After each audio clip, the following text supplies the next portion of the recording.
Hello, good morning.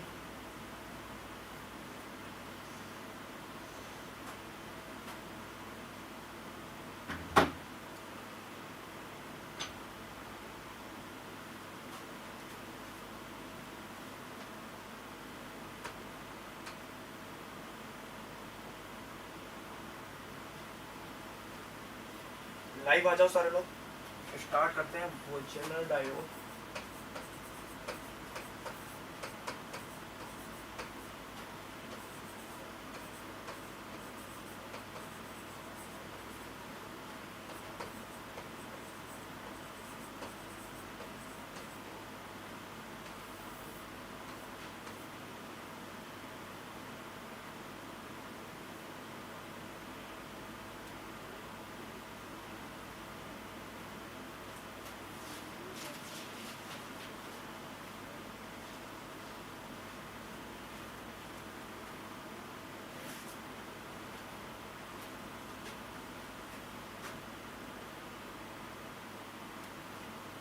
आज zener diode as a voltage regulator start करना है।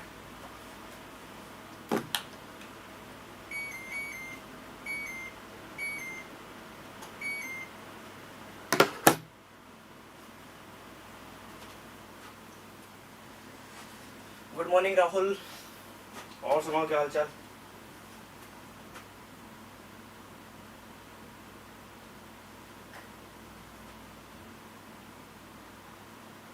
Last lecture से कोई डाउट तो नहीं है? अगर कोई डाउट है तो पूछो।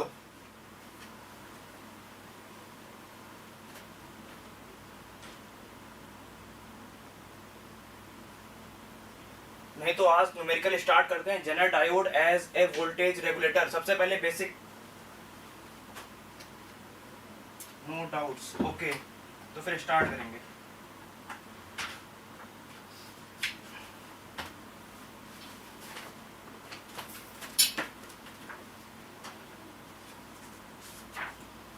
एक क्वेश्चन लिखता हूँ और उसके बाद सॉल्व करोगे आप लोग।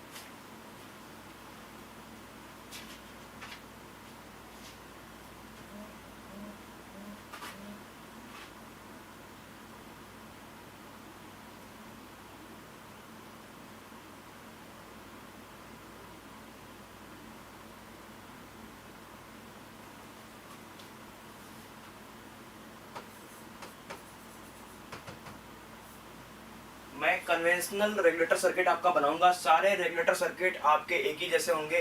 कहीं पे आपको आर एस वेरी करता हुआ दिखेगा, कहीं पे आपको आर एल वेरी करता हुआ दिखेगा, कहीं पे आई एल, है ना, और आई जेड तो आपका हमेशा ही वेरी करेगा। ओके, तो मैं एक सर्किट बनाता हूँ जहाँ पे हमारे पास एक बैटरी है जो कि वेरिएबल है। हमारे पास वी एस जो है वो वेरिएबल है, वो है 80 टू 120 वोल्ट के बीच में। ये आपका वेरी करेगा 80 टू 120 वोल्ट के बीच में ही वेरी करेगा। और आपके पास एक जेनर है,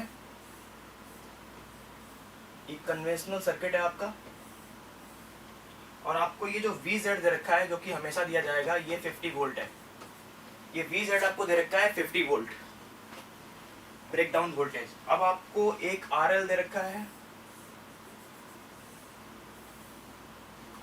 आर एल, इसकी जो वैल्यू दे रखी है, देखिए आपको 10 किलो ओम। ये आपको दे रखी है 10 किलो ओम।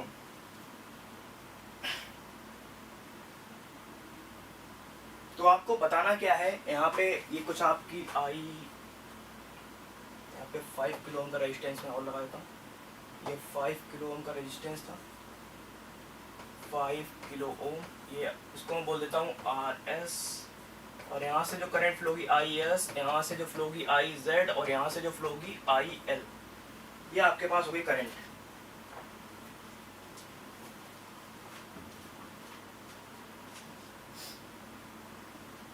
इस सर्किट में देखो ये कोई प्रॉब्लम है? ये आपका कन्वेंशनल रेगुलेटर सर्किट है। आप देख लो यहाँ पे कोई इशू तो नहीं है आपको?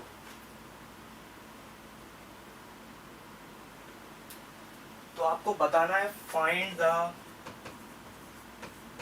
Maximum and minimum value of general current.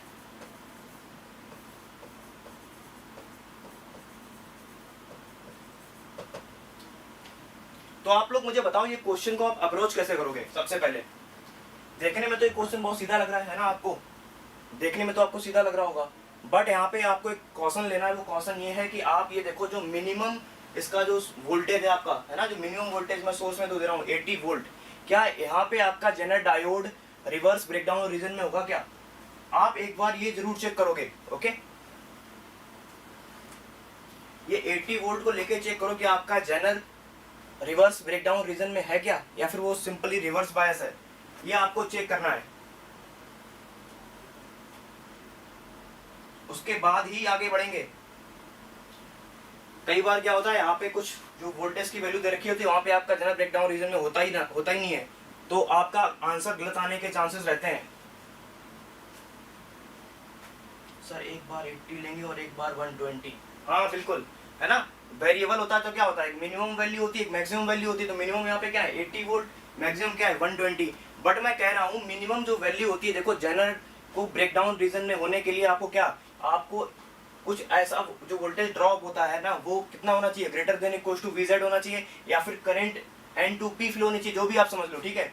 तो ये वो मिनिमम जो वोल्टेज है ना 80 वोल्ट, वहां पे आपका जेनर हर हाल में ब्रेकडाउन रीजन में होना ही चाहिए, तभी आपका सर्किट बिल्कुल कंफर्टेबली वर्क करेगा।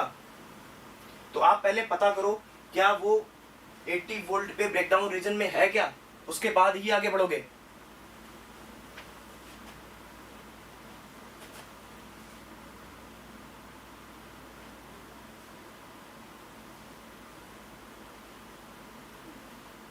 एक बार 80 वोल्ट पे अगर ये ब्रेकडाउन रीजन में मिल गया आपको, तो 180 से कुछ भी ज्यादा हो, 81 वोल्ट लोगे तब भी ये ब्रेकडाउन रीजन में होगा, 82 तब भी, है ना। मतलब एक मिनिमम वैल्यू जहां पे ये ब्रेकडाउन रीजन में है वो आपको चेक करना जरूरी होगा।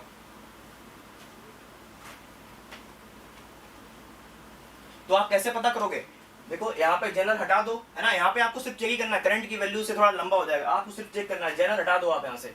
जब आप जेनर हटाओगे तो आपको ड्रॉप निकालना होगा, वो ड्रॉप होगा 10 किलो ओम के क्रॉस, तो आप पोटेंशियल डिवाइडर रूल लगाओ, है ना, 10/15 है ना, 10/10 + 5, 10/15 मल्टीप्लाइड बाई 80। देखो क्या वो 50 वोल्ट से ज्यादा आ रहा है, अगर आ रहा है तो इसका मतलब है कि आपका जेनर ब्रेकडाउन रीजन में है। ओके, फिर आप आगे कंफर्टेबली प्रोसीड कर सकते हो।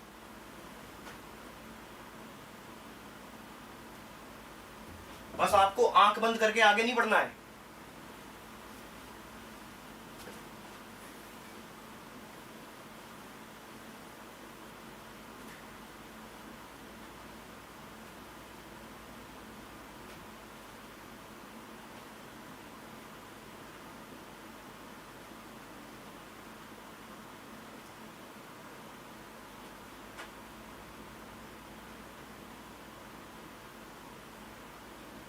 बिना करंट निकाले, देखो बिना करंट निकाले मैंने क्या बताया था, देखो मान लो मैं एक नई स्लाइड बनाता हूँ, ठीक है, और वहां पे आपको दिखाता हूँ क्या मैं बोल रहा हूँ।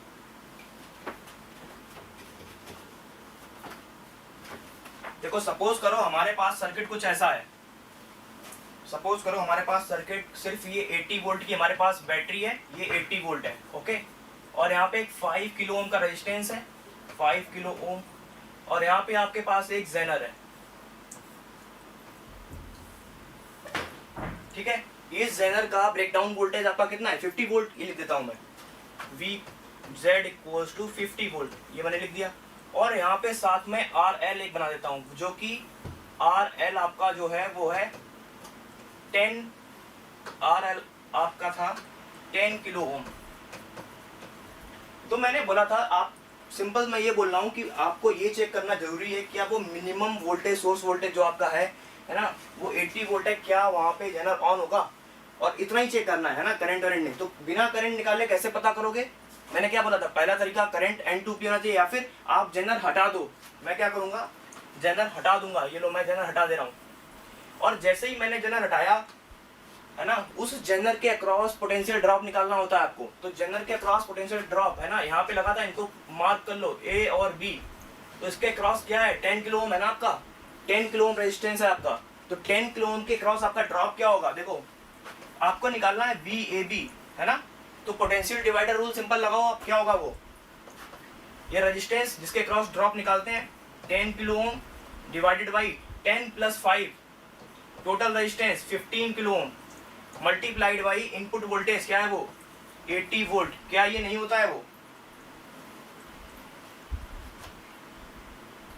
सर डायोड रिवर्स सैचुरेशन में है, वो तुमने ऐसे पता लगाया होगा ना, क्योंकि ये जो आपका VAB आ रहा है, VAB ये आपका होगा greater than equals to VZ। क्या ये आपका होगा? तभी तो आपने पता किया। यहाँ पे ये 53 पॉइंट समथिंग आएगा,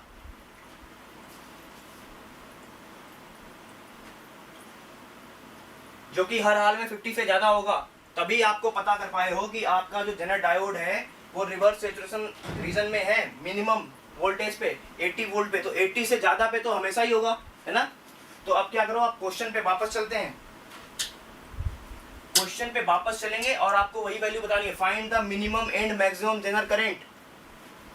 तो देखो फॉर्मूला क्या होता है, देखो एक फॉर्मूला जो हमेशा फिक्स रहेगा, देखो वो ये रहेगा, IS equals to IZ plus IL।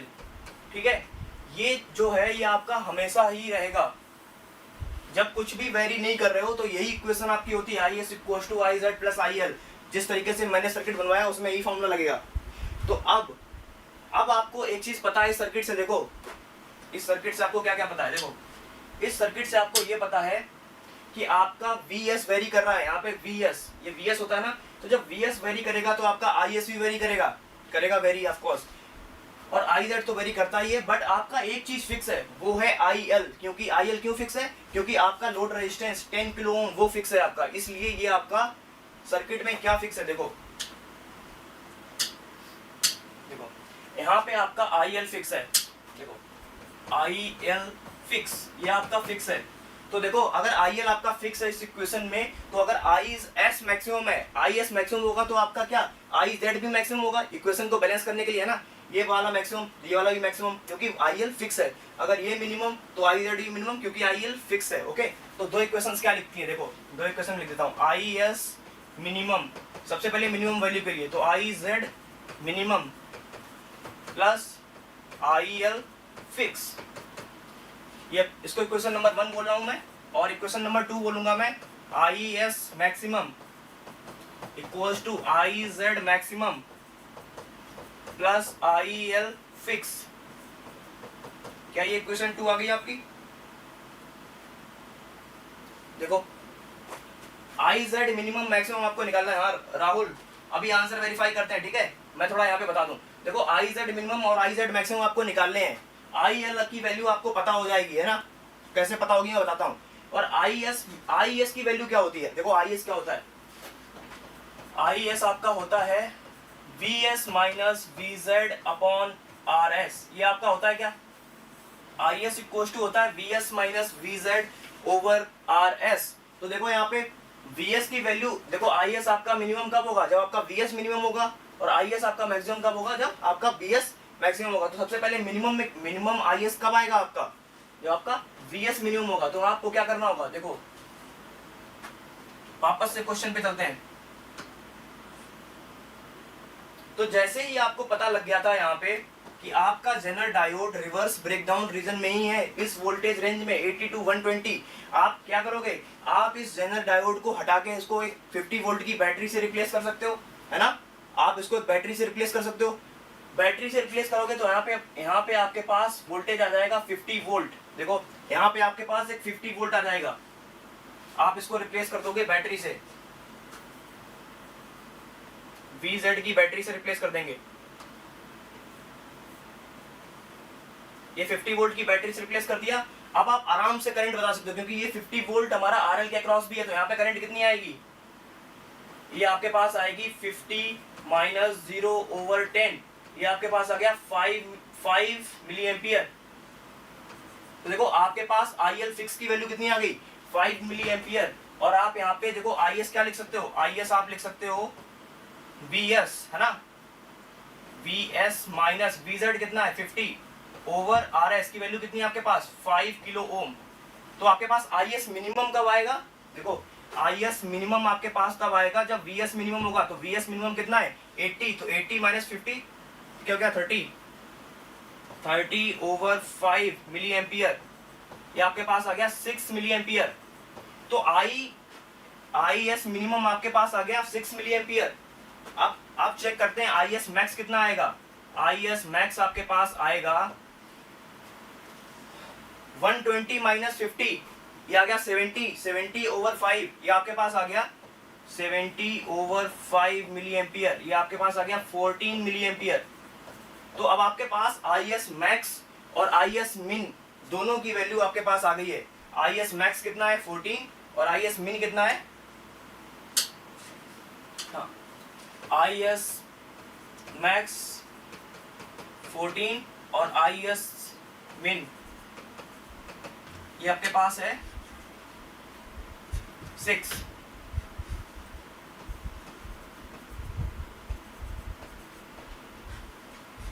और IL आपके पास कितना आया है, IL 5 मिली एम्पियर। तो IL फिक्स आपके पास आया है 5 मिली एम्पियर। तो आपके पास अब सारी वैल्यूज आ गई हैं, बस इस इक्वेशन में पुट करनी है, आपको IZ मिनिमम और IZ मैक्सिमम की वैल्यू मिल जाएगी।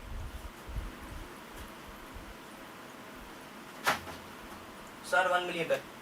हेलो नितिन, बढ़िया है सब। राहुल 1 मिली एम्पियर आएगा, IZ मैक्सिमम 7 मिली एम्पियर आएगा। ठीक है, करके देख लो।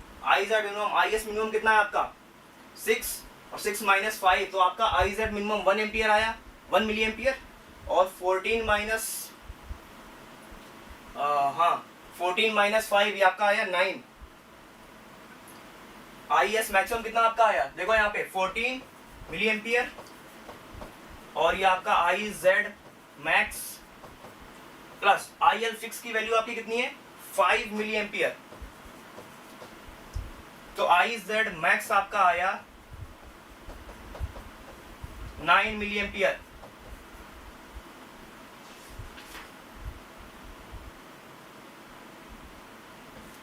देखो राहुल,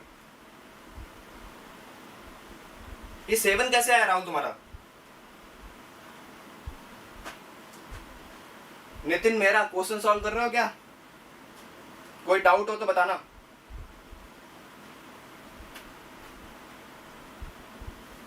मैं फिर से एक्सप्लेन कर रहा हूं। देखो राहुल, तुम्हारा आंसर गलत है सर, आपने जो बेसिक्स बताया है मैंने तो उसी से बनाया है। तो हाँ देखो, तो गलत कैसे आया, देखो फिर जरा देखो, बेसिक्स तुमने अगर बनाया है तो यहाँ पे देखो, यहाँ पे IS की जो वैल्यू होगी वो होगी VS minus VZ over RS, है ना। तो VS minus VZ 50 over RS, ये मैंने लिख दिया यहाँ पे। तो यहाँ पे देखो, आपका IS तभी मिनिमम होगा जब आपका VS मिनिमम होगा, है ना। तो आप जब 80 पुट करोगे, है ना, VS की वैल्यू 80 पुट करोगे तो 30 आएगा, तो 6 मिली एम्पियर। देखो यहाँ पे IS मिनिमम और IS मैक्सिमम सही निकाला है क्या तुमने? एक बार देखो जरा इसको,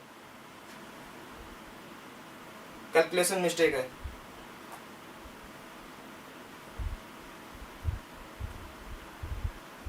ओके कोई बात नहीं, कैलकुलेशन मिस्टेक चलेगा, है ना, कोई दिक्कत नहीं है, कॉन्सेप्ट में मिस्टेक नहीं होना चाहिए।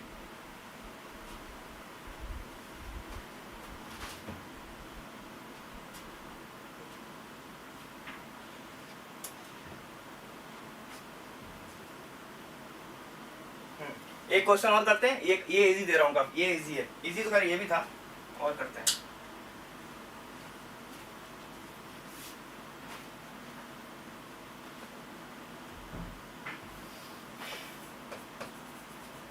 मैं सर्किट बना रहा हूँ सबसे पहले, ठीक है। तो सर्किट में हमारे पास फिर से सोर्स वोल्टेज वेरिएबल है आपके पास, सोर्स वोल्टेज वेरिएबल आपके पास। तो ये VS का जो वेरिएशन है आपके पास, इस बार ये 22 वोल्ट से लेके 28 वोल्ट तक है, ये आपके पास वेरिएशन है, 22 से लेके 28 वोल्ट तक का वेरिएशन आपके पास इस बार। और आपके पास एक जेनर है रेजिस्टेंस के साथ, है ना, एक RS का होना जरूरी है क्योंकि यही आपका रेगुलेटर सर्किट स्टैंडर्ड है। ओके, तो आपके पास ये जेनर है कुछ, और जेनर का आपको ब्रेकडाउन वोल्टेज दे रखा है। फिर से जेनर का ब्रेकडाउन वोल्टेज आपको दिया है, वो है VZ इक्वल्स टू 18 वोल्ट, ये आपके पास 18 वोल्ट इसका ब्रेकडाउन वोल्टेज दिया है। और आपके पास इस बार जो है वो RL की वैल्यू भी दे रखी है, ये RL की वैल्यू आपको दे रखी है, ये आपके पास है 18 ओम, 18 ओम। और ये R जो RS आपका था ना, वो आपका इस बार अननोन है, यहाँ पे ये R आपका अननोन है। तो क्वेश्चन सुनो,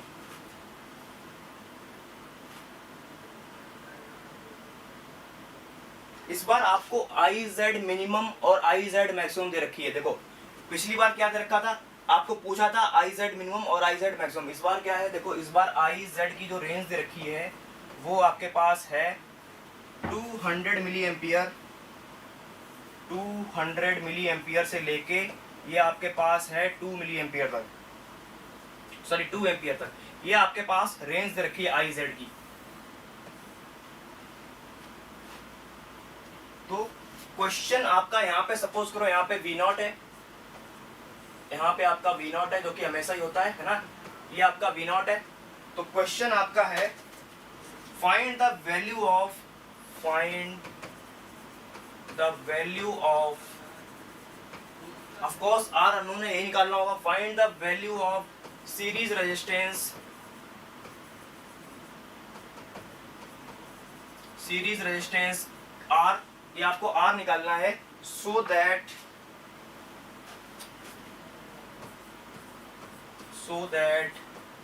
V naught remains 18 volt, so that V naught remains 18 volt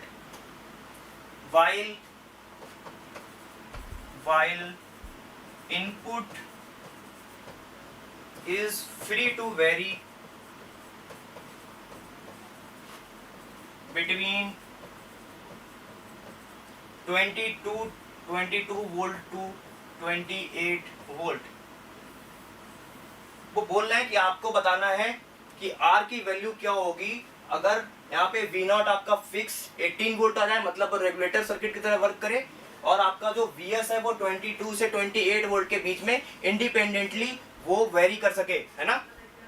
तो देखो यहाँ पे मैं सबसे पहले क्या बोलता था कि मिनिमम वैल्यू पे चेक करो क्या आपका जेनर रिवर्स ब्रेकडाउन रीजन में है या नहीं, मैं हमेशा यही बोलता था। बट यहाँ पे आपको चेक करने की जरूरत नहीं है, क्योंकि सर्किट में इन्होंने खुद ही एक कंडीशन में इन्होंने बोला है कि V नॉट आपका 18 वोल्ट रहेगा। V नॉट आपका 18 वोल्ट तभी रहेगा जब आपका zener diode reverse breakdown region में होगा, तभी तो ये रहेगा, अदरवाइज यहाँ पे V नॉट चेंज नहीं होगा।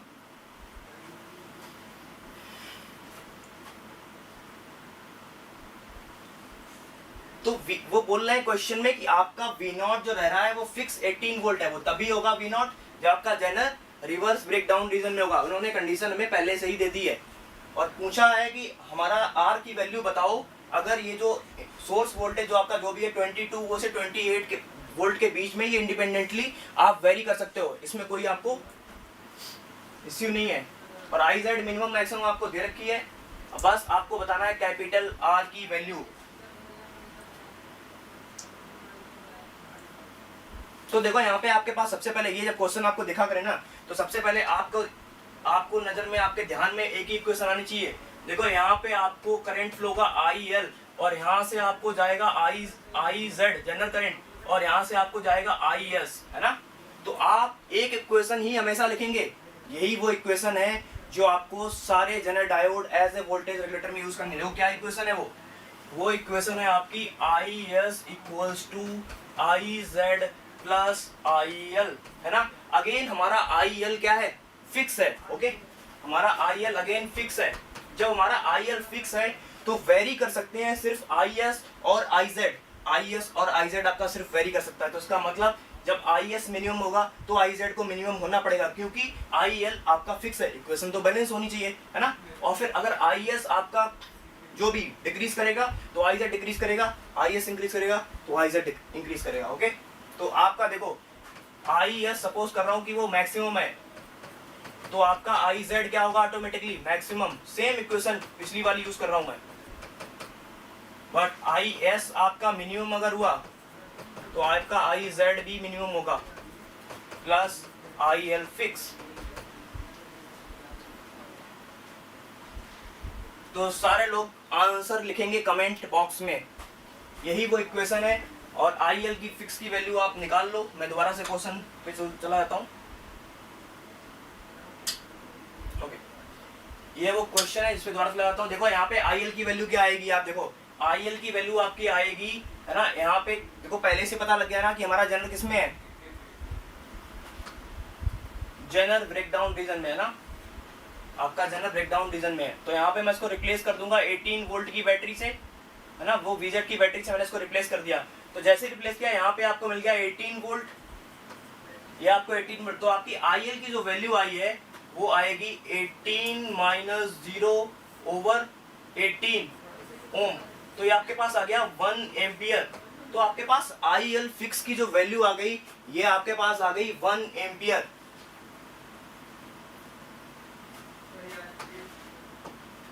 यहाँ पे लिख देता हूं IL फिक्स की वैल्यू आपके पास आ गई 1 एम्पियर। और आपको IZ मिनिमम की भी वैल्यू पता है, IZ मिनिमम की वैल्यू पता है। IZ मिनिमम कितना आपके पास, क्वेश्चन में लिखवाया मैंने 200 मिली एम्पियर। और IZ मैक्सिमम कितना आपके पास, IZ मैक्स आपके पास है 2 एम्पियर। देखो आपके पास कुछ वैल्यूज आ गई हैं, IZ फिक्स की वैल्यू है, IZ मैक्सिमम मिनिमम की भी वैल्यू है ना। अब तो आप आंसर बता दो।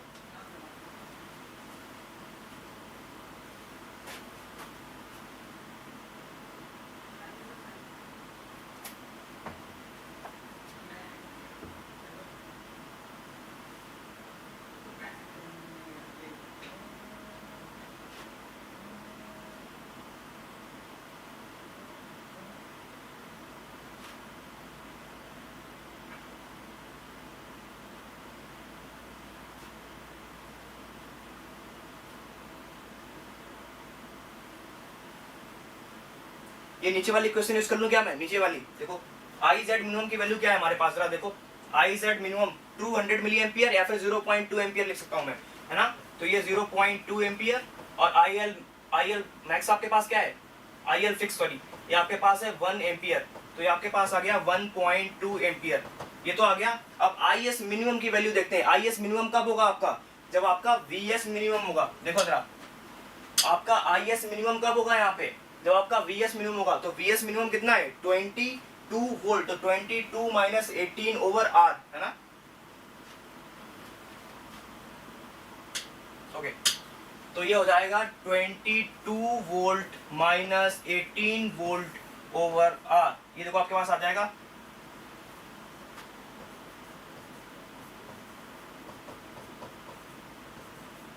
तो R आपका आ जाएगा 4 वोल्ट ओवर 1.2 एम्पियर, है ना।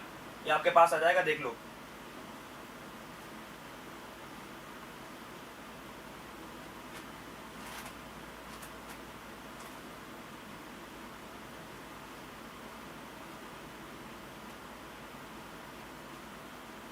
कितना आया था राहुल तुम्हारा, 4/3, 3.33। देखो क्या ही आया सर, 4/3 ओम एंड 4 के। राहुल तुम्हारे दो आंसर कैसे आए हैं सर, 4/3 ओम एंड 4 के।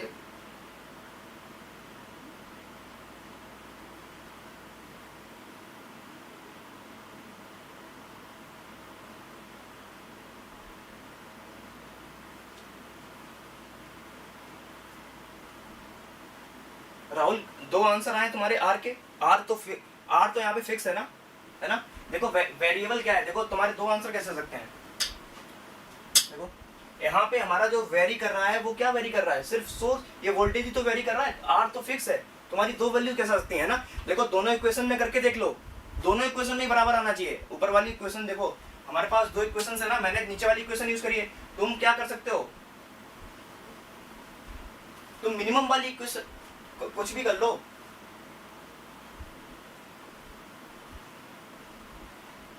मैंने ये वाली इक्वेशन यूज कर लिया ना, देखो जरा ये वाली। तुम मैक्सिमम वाली यूज करो, मैक्सिमम कब आएगा आपके पास। मैंने देखो ऊपर वाली इक्वेशन यूज कर लिया, IS minimum equals to IZ minimum plus IL fix 5 milli ampere. IZ minimum आपके पास कितना है, देखो ये यहाँ पे शायद मैंने गलत लिखा है। देखो मैंने यहाँ पे मिनिमम वाली यूज करी है वैल्यू।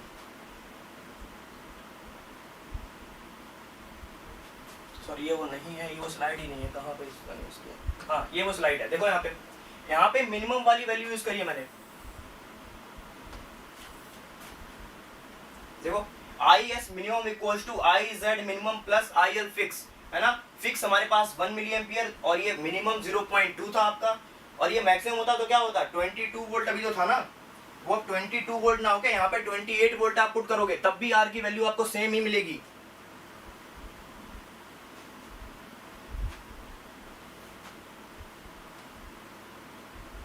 एक काम करो, ये वाली इक्वेशन में डाल के देखो, यहाँ पे 28 वोल्ट पुट करो, 28 वोल्ट माइनस 18 है ना, तो यहाँ पे 10 ओवर आर आ जाएगा। और यहाँ पे आप देखो आई जेड मैक्सिमम की वैल्यू पड़ेगी। अब आई जेड मैक्सिमम की वैल्यू कितनी थी, 2 एम्पियर, तो 2 और प्लस ये 1, तो ये टोटल हो जाएगा आपका 3, है ना, 10 ओवर 3, तब भी 3.33 आ रहा है। देखो जरा 10 ओवर 3 आएगा।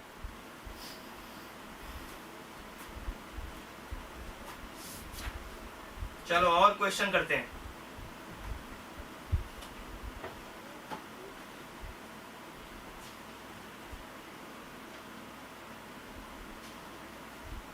मैं असाइनमेंट निकालता हूं, उसमें एक क्वेश्चन लिखता हूं फिर आपको।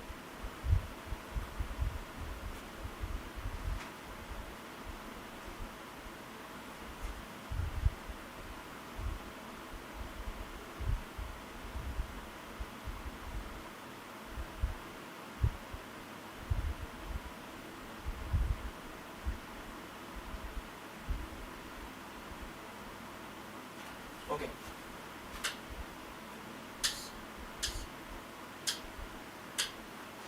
मैं एक क्वेश्चन लिखता हूं आपके लिए। इस क्वेश्चन में आपके पास एक 30 वोल्ट की बैटरी है, ये 30 वोल्ट की बैटरी आपके पास है, ये वेरी नहीं कर रहा है, और आपके पास एक RS है, वो आपके पास है 222 ओम, ये आपके पास कुछ इस तरीके से है, और साथ में आपके पास एक है जेनर डायोड,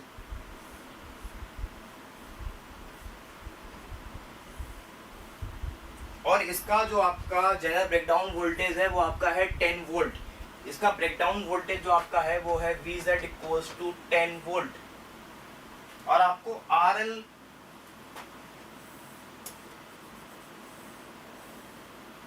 ये कुछ RL आपको दे रखा है। ओके, तो क्वेश्चन जो है वो ध्यान से सुनो आप लोग।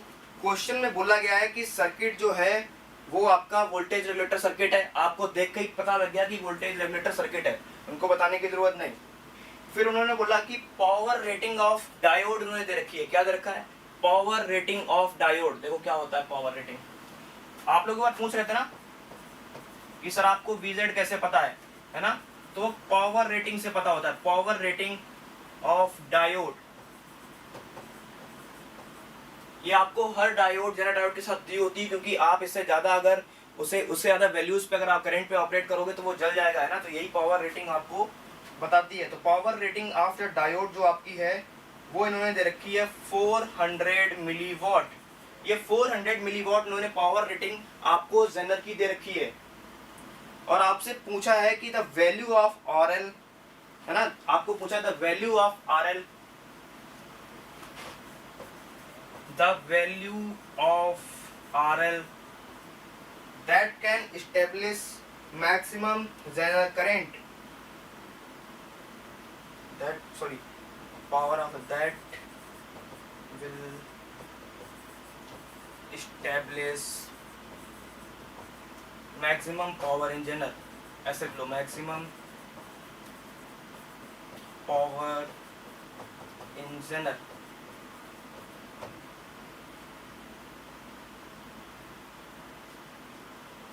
आपको RL की वैल्यू बतानी है, जो कि मैक्सिमम पावर, इसकी वजह से आपको मैक्सिमम पावर जेनर में मिलेगी, ये आपको बताना है RL।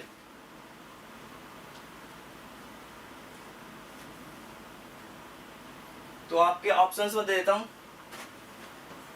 आपका ऑप्शन A है 5 किलो ओम, B आपका ऑप्शन है 2 किलो ओम, C आपका ऑप्शन है 10 किलो ओम, डी आपका ऑप्शन है नन ऑफ दीज। ये आपके पास 4 ऑप्शन मैंने दिए हैं।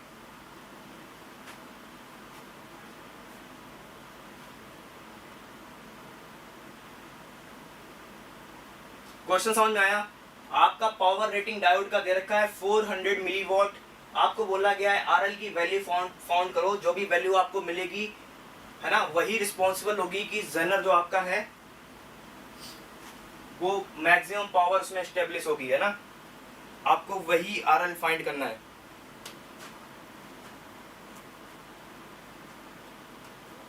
PZ equals to VZ, Rahul लिख रहे हैं PZ equals to VZ into IZ। I Z क्या है ना, देखो पी जेड मैक्स अगर लिखूं मैं, P Z max equals to sorry equals to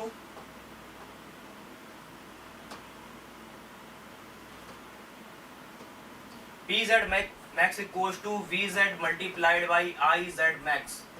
ये फॉर्मूला तो सभी को पता होगा है ना, इसमें फॉर्मूले ऐसा कुछ है भी नहीं वैसे।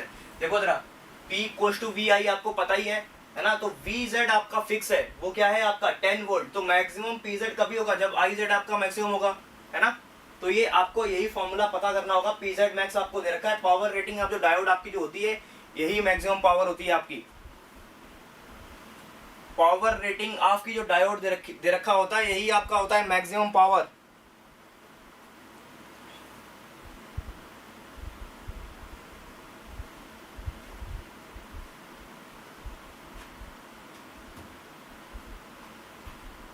पावर रेटिंग ही होता है आपका मैक्सिमम पावर है ना, ये आपको याद रखना है, मैक्सिमम पावर। तो बस आपको वीजेड राहुल ने बताया भी है कि वो वीजेड आपको पता है कितना, आई जेड मैक्स कितना है आपका 400 milliwatt equals to 10 into I Z max. तो आई जेड मैक्स आपका आएगा 40 मिली एम्पियर।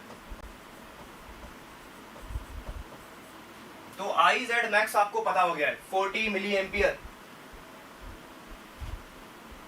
बट आपको बताना है राहुल आर एल की वैल्यू, आपको बताना है आर एल की वैल्यू। आपको आई जेड मैक्स पता हो गया है, आई जेड मैक्स आपको पता हो गया है 40 मिली एम्पियर। और आपको क्वेश्चन में ही देख के पता लग गया होगा कि बाकी आपको क्या फिक्स है। देखो जरा,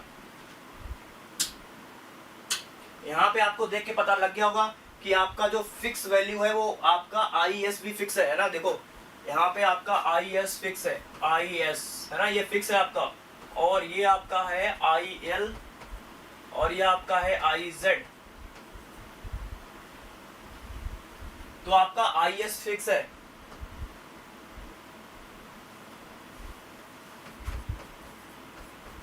आई एस आपका फिक्स है।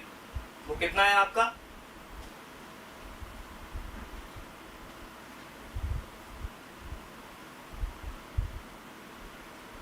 आंसर बताओ आप लोग। 20 ओवर कितना आया, 20 ओवर 222। मुझे आरएल की वैल्यू बताओ, आरएल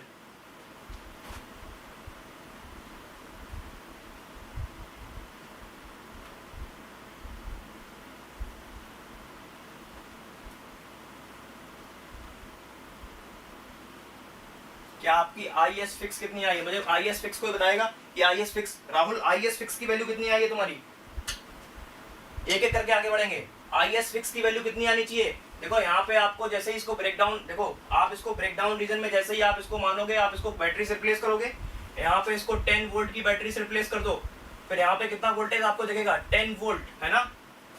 तो यहाँ पे आपका जो आई एस आएगा वो आएगा 30 माइनस 10 ओवर 222।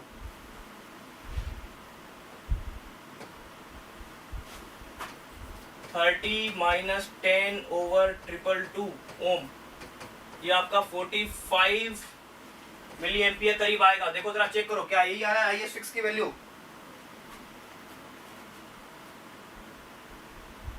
20 ओवर 222। ओके 45 मिली एग्जैक्ट वैल्यू निकालो, क्या ये 45 मिली एम्पियर आ रही है आपके पास। तो आपके पास इक्वेशन होती है I S equals to I Z plus I L है ना। तो आपके पास आई एस फिक्स है, तो अगर आई एस जब आपके पास फिक्स है तो आई जेड आपका मैक्सिमम होगा, तो आपका आई एल क्या होगा मिनिमम, ये आपका होगा आई एल मिनिमम और आई जेड आपका होगा मैक्सिमम।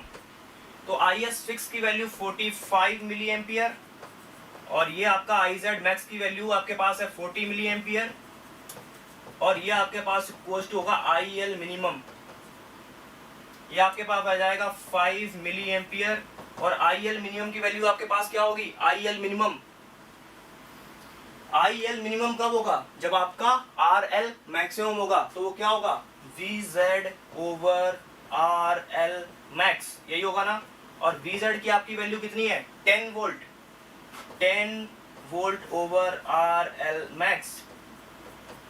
तो आपका आर एल मैक्स की वैल्यू आ गई, आर एल मैक्स की वैल्यू आपकी आ गई 10/5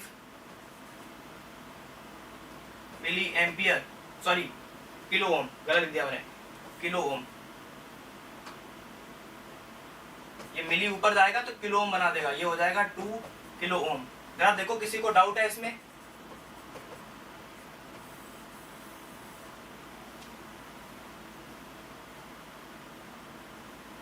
अगर किसी को डाउट है तो पूछेगा। मैंने वही इक्वेशन यूज करी है, देखो आई एस फिक्स, मैंने सारे केस आपको शायद बताए थे।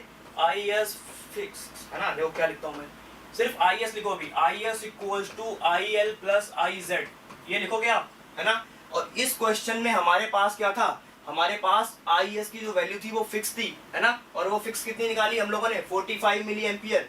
और आपको पता है कि आपका आई एल क्या है, आई एल भी आपका फिक्स है, उन्होंने नहीं बोला कि यार वेरी कर रहा है ना। तो आपको पता है आई एस, और देखो इस क्वेश्चन को देखो किस तरीके से मैंने किया है, यहाँ पे फिक्स, ये भी वैल्यू आपके पास फिक्स है, और क्या फिक्स है आपके पास, आई जेड आपका वेरी करता है।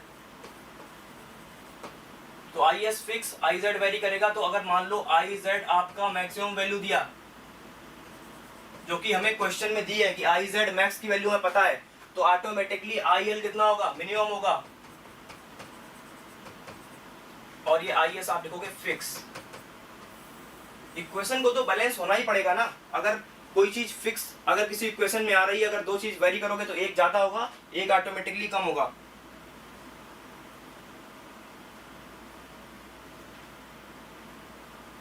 राहुल कोई डाउट है तो बताओ।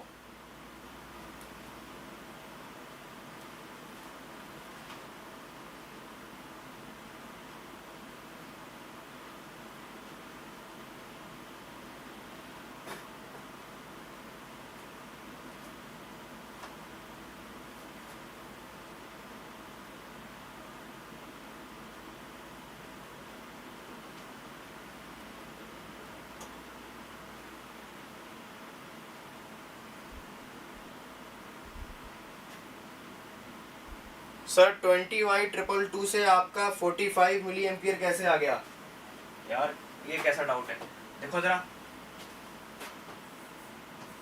20/222, ये ओम है क्या आपका, ये ओम है क्या आपका, जरा मुझे बताओ। ये नीचे ओम है, आप डिवाइड करो इसको, 20 को 222 से डिवाइड करो एक बार। नहीं आ रहा है,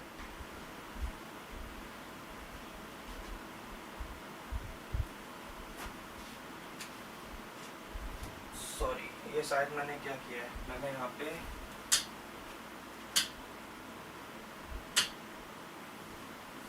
हाँ, ये यहाँ पे कंफ्यूजन हो गया थोड़ा। देखो यहाँ पे क्या किया है मैंने, ये यहाँ पे होगा 20। अब देखो, सॉरी मेरी तरफ से लिखने में गलती हुई है, मैं तो अपना असाइनमेंट में देख कर रहा हूँ, तो मुझे पता है कि 20 है, ओके, मैंने यहाँ पे ध्यान नहीं दिया। ये आपका 20 वोल्ट था,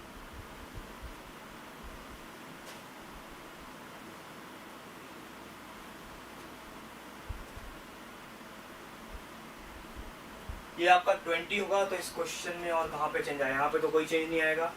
आगे चलते हैं, अगली स्लाइड में कहाँ पे चेंज आएगा, यहाँ पे चेंज आएगा, यहाँ पे आएगा 20 - 10, ये आएगा 20 - 10, बस।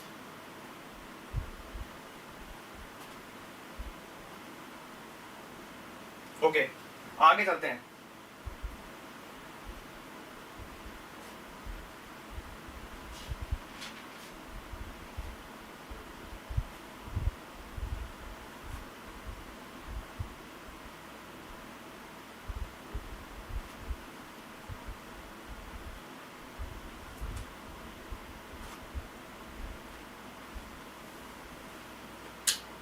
इस बार डेटा वेरीफाई करूंगा मैं। क्वेश्चन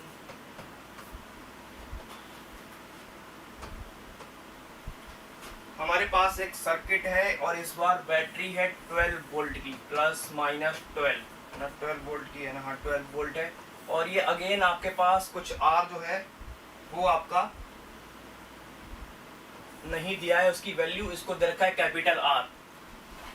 और आपके पास एक जेनर दे रखा है, जेनर, ये आपके पास एक जेनर डायोड है और इसका ब्रेकडाउन वोल्टेज आपको दे रखा है वो है 5 वोल्ट।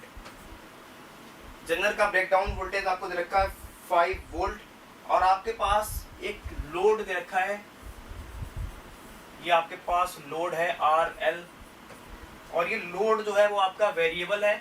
और इस लोड से जो करंट आ रही है, ठीक है, जो करंट का यहाँ से क्या होगी, यहाँ से आई एल करंट होगी, आई एल, और यहाँ पे होगा आई जेड, और यहाँ पे होगा आई जेड, और यहाँ पे होगा आई एस, ये कुछ होगा। तो आई एल का जो आपका देखो लोड करंट, जो आपका लोड रेजिस्टेंस है ये वेरिएबल है ना। तो लोड रेजिस्टेंस वेरिएबल है तो आपका लोड करंट भी वेरिएबल होगी, है ना। तो यहाँ पे आर एल मैक्सिमम होगा आपका, वहां पे करंट क्या होगी, मिनिमम होगी, है ना। R L maximum, I L minimum, inversely proportional होगा ना। तो देखो जो आई एल है ना उसका वेरिएशन आपको दे रखा है, तो आई एल का वेरिएशन आपको दे रखा है वो है 100 मिली एम्पियर। 100 मिली एम्पियर से लेके आपका वो वेरिएबल है 500 मिली एम्पियर। आपको लोड करंट का जो वेरिएशन है वो दे रखा है 100 मिली एम्पियर से लेके 500 मिली एम्पियर। ओके, तो रेगुलेटर सर्किट आपको दिख गया, लोड करंट का वेरिएशन मैंने लिख दिया। तो इसमें बोला गया है एज्यूम दैट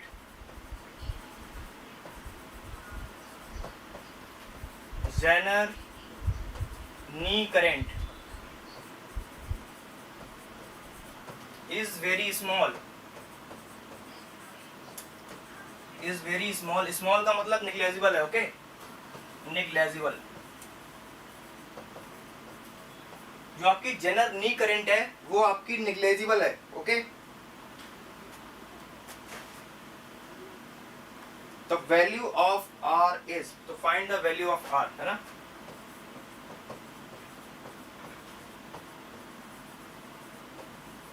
ये आपको आर की वैल्यू आपको बतानी है। सॉल्व करो सारे लोग।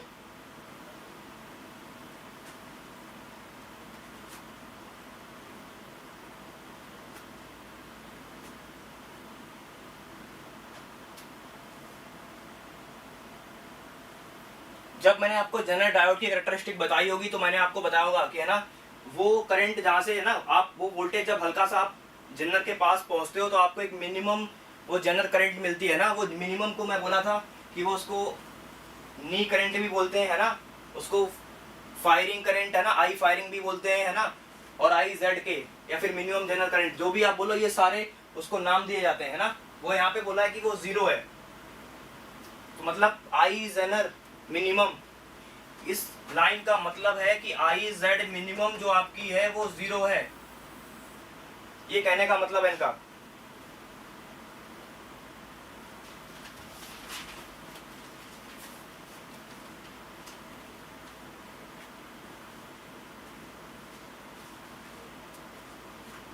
और अगर कभी दिया ना जाए, है ना, कि मिनिमम जनरल करंट अगर ना भी दिया जाए तो आप उसको 0 ही मानोगे, है ना। अगर आपको ये जो नी करंट है ना, जो नी करंट जनरल से पास होती है, अगर ये मिनिमम वैल्यू इसकी 0 ना दी जाए और क्वेश्चन आपको आ जाए कभी, तो आप उसको 0 ही कंसीडर करोगे अपनी तरफ से भी।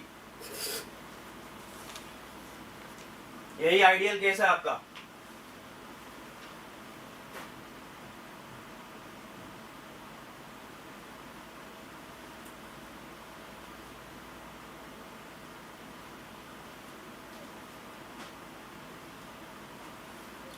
राहुल बोल रहे हैं I S equal to I L, यही हो जाएगा भाई, क्योंकि जब जनरल का मिनिमम 0 है तो, है ना, तो सारा जो भी हमारा आई एस है वो इसी को मिल जाएगा, है ना, वो सीधा यहाँ पे चला जाएगा।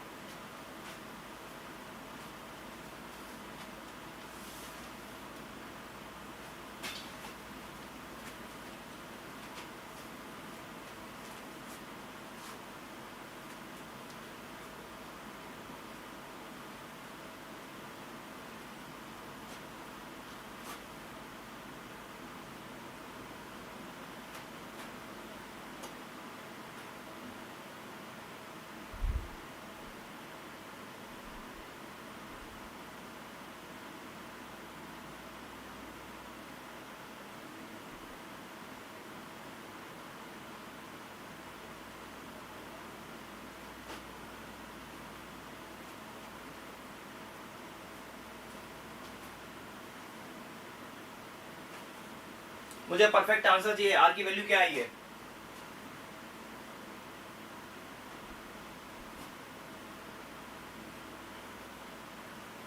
चलो मैं ऑप्शन लिख देता हूं।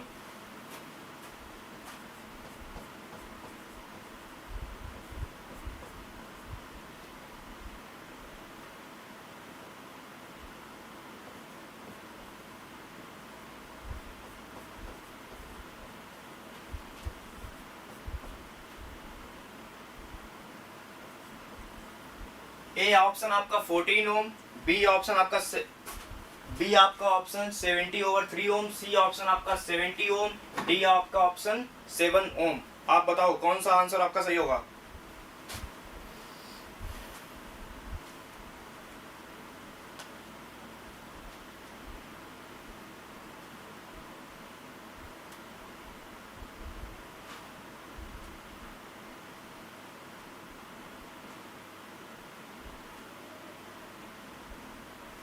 क्या मैं शुरू करूं?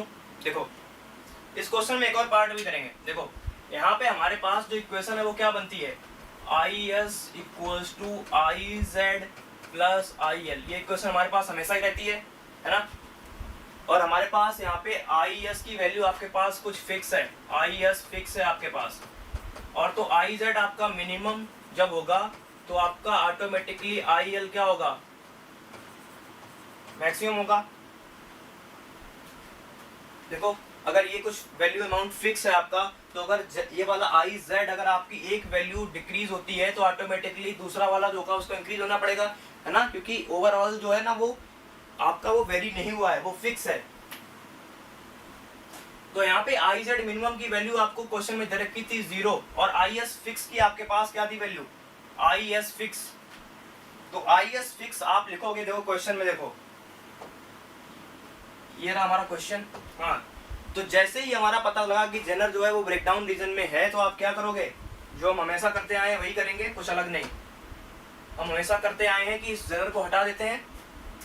इस जेनर को हटाया, मैंने बना दिया 5 वोल्ट की बैटरी, उसी VZ की बैटरी से रिप्लेस कर दिया मैंने। देखो रिप्लेस कर दिया, ये 5 वोल्ट।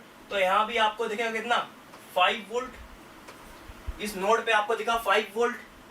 तो यहाँ पे आपकी IS कितनी फ्लो होगी? IS मतलब करंट हायर टू लोअर, तो 12 माइनस 5 ओवर R। तो देखो वो फिक्स वैल्यू कितनी थी?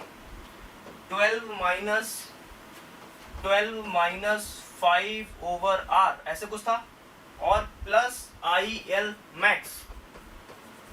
देखो IL आपका वेरी कर रहा है, वो कितना कितना वेरी कर रहा है? देखो IL मैंने लिखा कि वो वेरी कर रहा है, वो वेरी कर रहा है 100 मिली एम्पियर से 500 मिली एम्पियर के बीच में वेरी कर रहा है, 100 टू 500। तो मैक्सिमम वैल्यू कितनी है आपकी? 500। ये आपकी है 500 मिली एम्पियर। देखो तो आपके पास क्या हो गया? ये 500 milli ampere equals to 12 minus 5, 7 over R। तो R आपके पास आ गया 7 ओवर 500 मिली एम्पियर।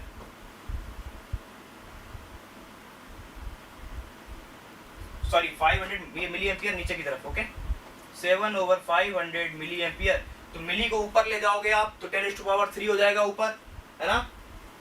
देखो क्या ये 14 ओम आ रहा है क्या?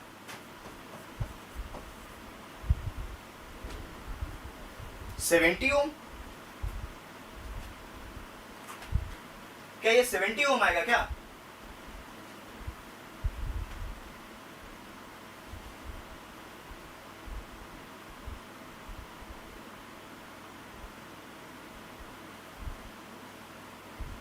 राहुल चेक करो, क्या मैं गलत कर रहा हूं क्या? एक बार देखो, वेरीफाई करो क्या मैंने गलत किया है।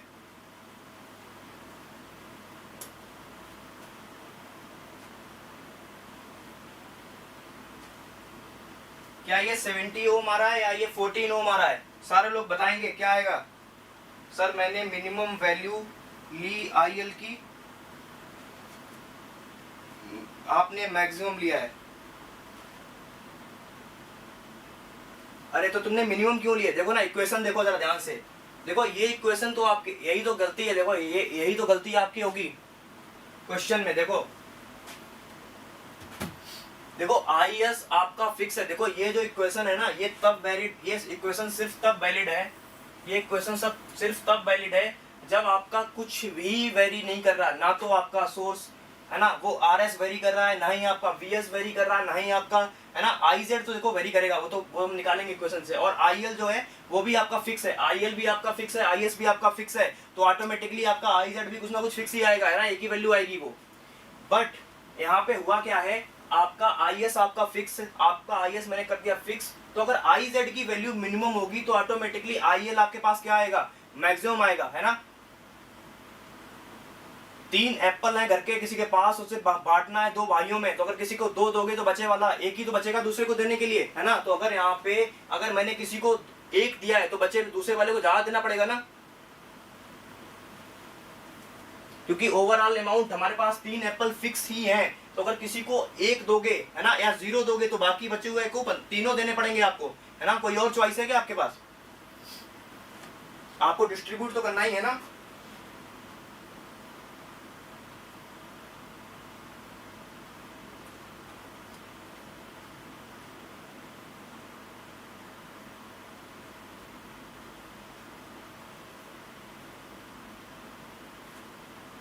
इसको समझो, माँ बाप की वसीयत है ना, जिसको डिस्ट्रीब्यूट करना है 2 भाइयों में, अगर एक को कुछ नहीं दोगे तो दूसरे वाले को सारा मिल जाएगा ना। तो यहाँ पे मैंने इसको कुछ नहीं दिया तो बचे वाले को सारा मिल गया है ना, एक को मिनिमम, तो यहाँ पे किसको का, इसको मैक्सिमम, है ना। किसी को डाउट नहीं होना चाहिए इसमें, अगर इसे मैक्सिमम देते तो वहां मिनिमम होता, है ना।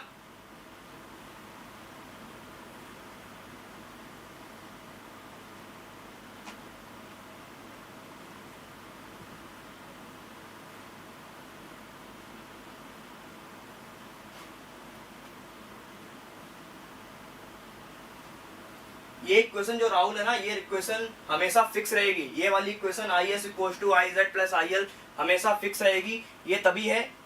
और इसके बाद हम वेरिएशन देखेंगे सर्किट को देख के, है ना, सर्किट को हम देखेंगे, कभी आई एस आपका कभी आपका आई एल फिक्स होगा, आई एल फिक्स होगा, तो अगर आई एल, अगर इसको फिक्स कर दोगे तो अगर आई एस वेरी करेगा तो आई जेड को भी वेरी करना पड़ेगा,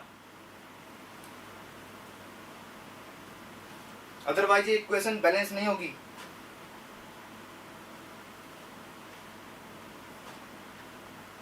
चलो और क्वेश्चन करते हैं। अरे अभी आगे नहीं बढ़ेंगे, ठीक है, अभी इसी क्वेश्चन को करते हैं आगे, इसी को आगे करेंगे। देखो यहां से हमारा निकल गया आर की वैल्यू, आर हमारे पास आ गया 14 ओम, है ना, ये आपके पास आर आ गया 14 ओम। अब आप निकालो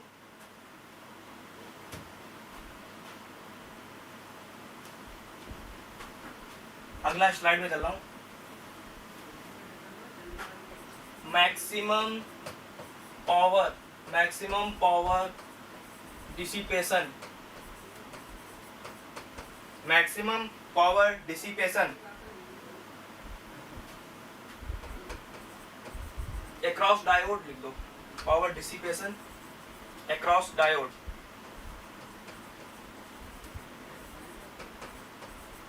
ये आपको बतानी है मैक्सिमम पावर डिसिपेशन। तो मैक्सिमम पावर डिसिपेशन का मतलब देखो, मैक्सिमम पावर डिसिपेशन का मतलब PZ equals to VZ multiplied by IZ max.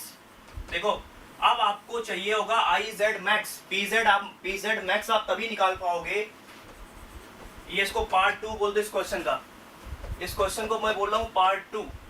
इसमें बताना है कि जनरल डायोड के अक्रॉस मैक्सिमम पावर डिसिपेशन बताओ आप, उसके लिए आपको चाहिए होगा VZ आपको पता है ना, VZ आपको पता है, वो आपको VZ आपको दे रखा है 5 वोल्ट, VZ आपको दे रखा है 5 वोल्ट, 5 ही दे रखा है क्या, VZ आपको दे रखा है 5 वोल्ट, ओके। और आपको निकालना है IZ मैक्स, IZ मैक्स आपको निकालना है। मुझे बताओ मैक्सिमम पावर डिसिपेशन 0 होगा, maximum power dissipation, maximum power dissipation में क्या होगा, IZ मैक्स 0 नहीं हो सकता ना। देखो यार 0 कैसे होगा, है ना, तुमने IZ मिनिमम की वैल्यू पुट कर दी क्या, वो तो 0 है, तो ये 0 आ जाएगा। नहीं, देखो वहां पे फॉर्मूला क्या है, PZ max equals to VZ multiplied by IZ max. अभी आपने जो आपको जो दिया गया था वो IZ मिनिमम था, अब आपको निकालना है IZ मैक्सिमम।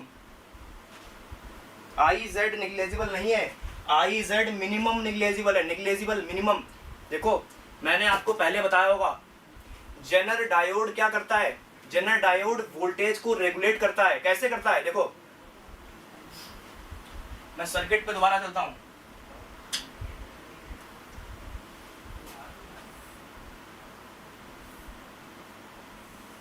ये आपके पास Vs है, ओके। इस चीज को आपको ध्यान से देखना है।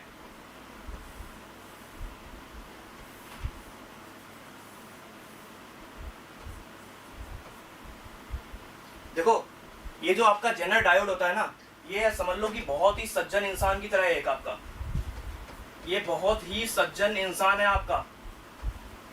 कैसे, देखो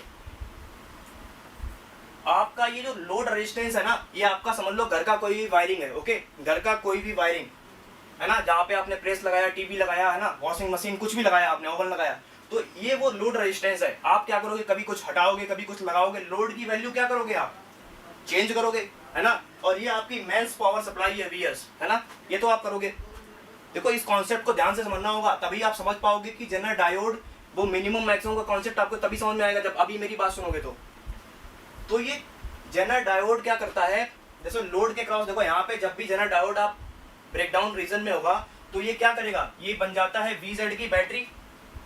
देखो ब्रेकडाउन रीजन में जैसा ही आता है ये आपका जेनर डायोड, ये बन जाता है आपकी Vz की बैटरी, ये Vz की बैटरी बन गया। और जैसे ही ये Vz की बैटरी बना, यहाँ पे आपका आउटपुट देखो क्या आएगा, ये आपका V0 आएगा, आपका Vz, ये है ना पैरेलल में लगाया ना, तो आपका V आउटपुट आएगा Vz, है ना। तो देखो जेनर डायोड के अक्रॉस आउटपुट आप हमेशा लेते हो तो वो आएगा Vz, वो फिक्स आउटपुट है ना, वो फिक्स वोल्टेज दे रहा है, कितना देगा Vz, वो फिक्स देगा, है ना। अब देखो अब गेम क्या है, वो करता कैसे है ये, है ना, आप लोड तो चेंज कर रहे हो, है ना, लोड चेंज करोगे तो IL वेरी करेगा, है ना, IL वेरी करेगा। यहाँ से कुछ आपके पास IS आपके पास आ रहा है फिक्स, ये फिक्स वैल्यू आपके पास आ रहा है। तो आप जब लोड को वेरी करोगे तो जेनर डायोड क्या करेगा, है ना, जेनर डायोड क्या, देखो यहाँ पे आपके पास कुछ फिक्स वैल्यू आ रही है, देखो IS आपके पास है फिक्स, ये कुछ फिक्स वैल्यू आ रही है, यहाँ पे आपके पास IZ है और यहाँ पे आपके पास IL है ना। तो आपके पास अगर आई लोड करंट आपकी मिनिमम हुई तो IZ क्या करेगा, देखो जैसे ही आप लोड आप कम करोगे, है ना, लोड कम करोगे तो आपका IL होगा मैक्सिमम हो जाएगा, IL मैक्सिमम होगा तो IZ मिनिमम होगा, है ना। तो करता क्या है ये करता ये है कि आपका काफी समझ लो जेंटलमैन टाइप का बंदा है, इसको किसी का दुख नहीं देखा जाता, है ना। तो ये क्या करेगा, कभी भी इसको जरूरत पड़ेगी तो अपनी तरफ से करंट दे देगा, और अगर कभी मान लो ज्यादा करंट इसको IL की तरफ से आ रही है तो क्या करेगा, उसको अपने अंदर एब्जॉर्ब करेगा। इसीलिए IZ मिनिमम और IZ मैक्सिमम ये लोड के रेजिस्टेंस के हिसाब से अपने आप की करंट को एडजस्ट करेगा। यही है वोल्टेज रेगुलेटर सर्किट, लोड के अंदर करंट आपकी वेरी करेगी और उसके वेरिएशन के हिसाब से ये अपने Z अपने IZ अपने करंट को ये मैनेज करेगा। लोड में मिनिमम करंट, अगर कम करंट जा रही होगी तो IZ मैक्सिमम हो जाएगा, वो अपनी तरफ से प्रोवाइड कराएगा।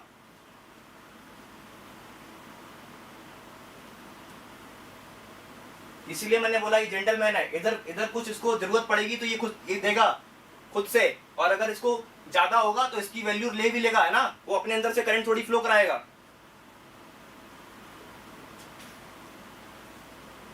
इसीलिए तो बोलते हैं वोल्टेज रेगुलेटर सर्किट। अब इसमें कभी डाउट नहीं आना चाहिए कि सर आप अपने मन से कभी भी यहाँ पे मिनिमम ले लेते हो, कभी यहाँ पे मैक्सिमम ले लेते हो, है ना, ऐसा बोल रहे हो तुम, तो अपने मन से नहीं, वो यहाँ पे आपके पास फिक्स अमाउंट ऑफ करंट जा रहा है, वो अगर एक जगह अगर मैक्सिमम होगा तो दूसरी जगह ऑटोमेटिक मिनिमम ही होगा।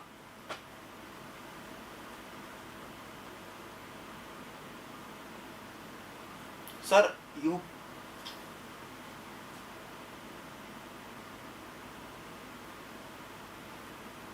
Assistant professor recruit every year तो यार नहीं होता, कोई भी वैकेंसी हर साल तो नहीं आती है, ये तो बात साफ है, एवरी ईयर नहीं होता है।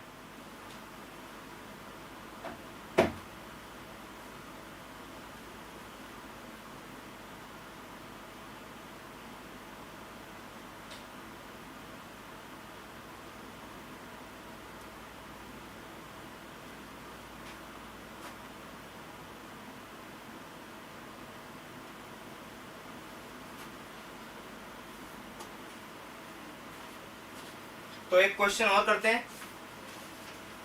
अच्छा, क्वेश्चन आगे करने से पहले क्या होगा, आप मुझे आंसर तो बताओ, मैक्सिमम पावर क्या होगी, ये इसका आंसर बताओ, उसके आगे ही करेंगे।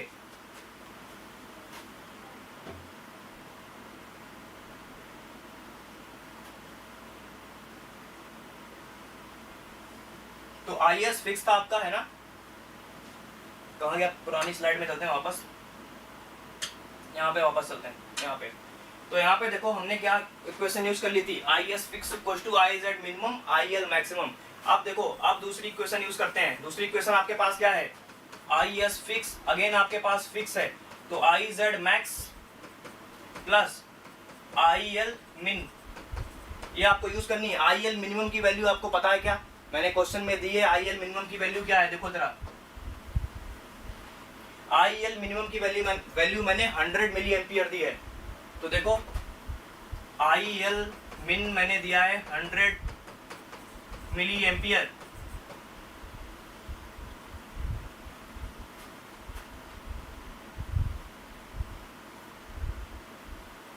और IS फिक्स क्या है आपका, देखो IS फिक्स की वैल्यू आप क्या है, यहाँ से इस इक्वेशन को ध्यान से देखो, अगर यहाँ पे IZ मिनिमम की वैल्यू 0 पुट करोगे तो आपका IS फिक्स ही होगा, IL मैक्स होगा ना। IS फिक्स होगा आपका IL मैक्स, और IL मैक्स आपका कितना है, 500 मिली एम्पियर। तो IS फिक्स कितनी आ गई आपकी, 500 मिली एम्पियर। तो आप इक्वेशन में डालो, पुट करो इसको, तो IZ मैक्स आपके पास आ गया, IZ मैक्स आपके पास आ गया, IS फिक्स की value 500 milli ampere minus IL minimum 100 milli ampere, ये आपके पास आ गया 400 मिली एम्पियर। IZ मैक्स आपके पास आ गया 400 मिली एम्पियर। देखो जरा, यहां तक कोई डाउट है क्या, IZ मैक्सिमम आपका आ गया 400 मिली एम्पियर। अब आपको निकालना है PZ मैक्स, वो होता है V into IZ max. V आपका कितना है, V आपका 5 वोल्ट है क्या,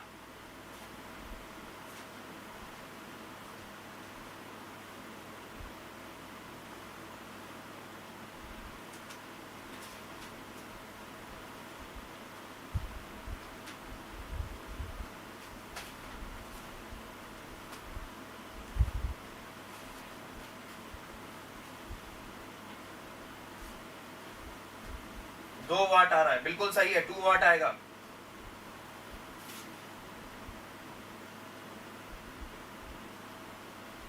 तो sir, is it worth to preparing CSI NET exam because recruitment assistant professor not conducted everywhere? वो डिपेंड करता है कि आपकी जो एज है वो क्या है, मतलब आप किस एज ग्रुप के, आपने अभी भी अपनी पोस्ट ग्रेजुएशन कंप्लीट की है। देखो क्या होता है ना, नेट का जो भी सिलेबस है, आप जितना लेट एग्जाम दोगे आप भूल जाओगे उसको, है ना। तो हो सके तो जितना जल्दी हो सके उतना क्लियर कर लो। आप अपने मास्टर्स के साथ ही कर लो, है ना, अगर, या फिर नेक्स्ट ईयर कर लो, जितना जल्दी हो सके कर लो, उसके बाद आप फ्री हो जाओ, है ना। नॉलेज, है ना, जो आपके वक्त के साथ आप धीमे धीमे थोड़ा फेड होता रहता है, क्योंकि वो यूज टू आप नहीं रहोगे उतना।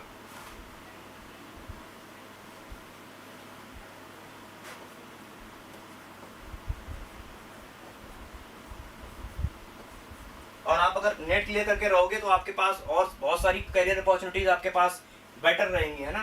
तो आप जितना हो सके जल्दी आप नेट एग्जाम देते रहो। और वैकेंसी का क्या पता कभी भी आ जाए, है ना। इस बार इलेक्शन है 24 में, सॉरी, तो 24 में इलेक्शन है, तो उससे पहले वैकेंसी तो आती रहेंगी।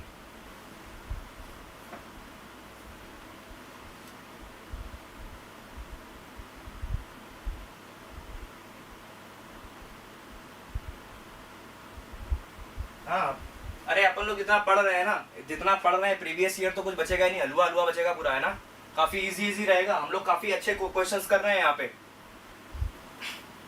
प्रीवियस ईयर में क्वेश्चन कुछ अच्छे आते हैं और बाकी सारे क्वेश्चन एवरेज ही होते हैं, एवरेज या फिर इजी, एक आध क्वेश्चन अच्छा मिलेगा।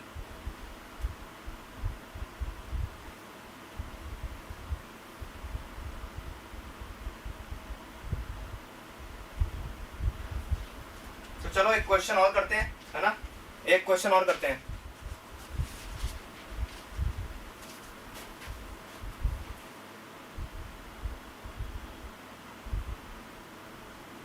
Sir, after net assistant professor choice या फिर PhD रिसर्च आपके अकॉर्डिंग?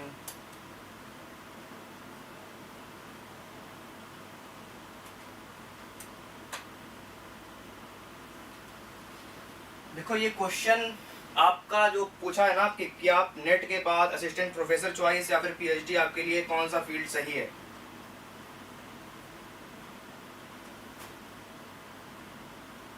देखो अगर आप पढ़ाना ही चाहते हो है ना, अगर आप सिर्फ पढ़ाना चाहते हो, आपने मान ही लिया है कि आपको पढ़ाना ही है, रिसर्च में आपका इतना कुछ नहीं है ना, तो आप अगर आपको गवर्नमेंट जॉब मिल जाती है तो आप लीव ले सकते हो है ना, स्टडी लीव, आप पीएचडी बाद में भी कर सकते हो है ना, पार्ट टाइम भी कर सकते हो, बट वो सिर्फ पढ़ाने के पर्पज से ही होता है। बट अगर आपने चूज, आपको रिसर्च फील्ड में ही जाना है, आपको रिसर्च करनी है, तो फिर आपको रिसर्च फील्ड ही चूज करनी चाहिए। बट आपको पढ़ना है, सॉरी पढ़ाना है आपको,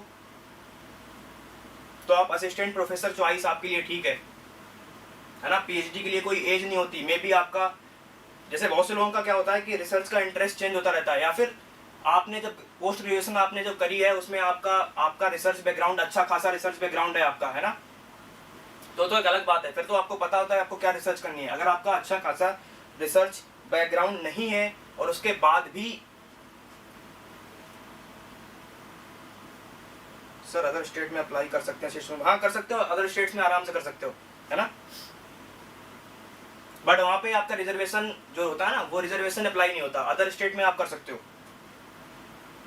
और कई बार क्या होता है, देखो ज़्यादातर 95% केसेस में अलाउड ही होता है, बट कुछ जगह होता है जहाँ पे कुछ स्टेट्स है ना, जो छोटे स्टेट्स हैं, या फिर कह सकते हो जहाँ पे ज़्यादा पॉवर्टी वगैरह का इशू है ना, तो वहाँ पे क्या करते हैं ये लोग, अपने ही कुछ स्पेशल रिजोल्यूशन अपना कुछ लेके आते हैं, उसके थ्रू वो सीटें फिक्स कर देते हैं वहीं के लोगों के लिए, तो अपॉर्चुनिटी नहीं, बट 95% केसेस में आपको अपॉर्चुनिटी मिलेगी।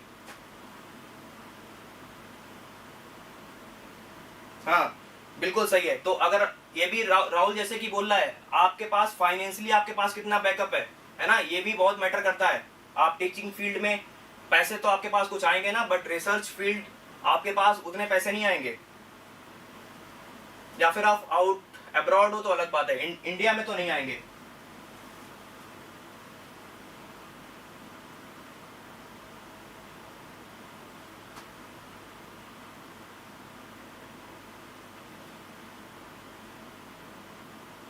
तो अगर आपको पैसे के साथ रिसर्च करनी है तो आप असिस्टेंट प्रोफेसर की लाइन चूज कर सकते हो, लेकिन वैकेंसी जल्दी नहीं आती है, ये ध्यान रखना। बाद में आप लीव भी ले लोगे तो कोई टेंशन नहीं है।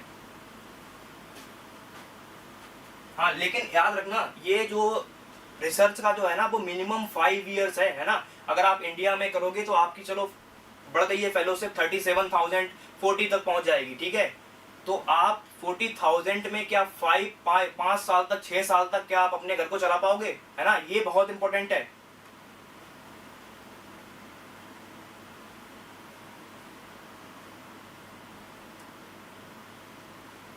अब्रॉड के लिए कौन सा एग्जाम होता है, देखो सबसे पहले इंपॉर्टेंट जो आपके लिए एग्जाम है वो आपके लिए इंग्लिश है ना, टॉफल वगैरह आपको देखना होगा, टॉफल आल्स वगैरह ये सब आपको देखनी होंगी।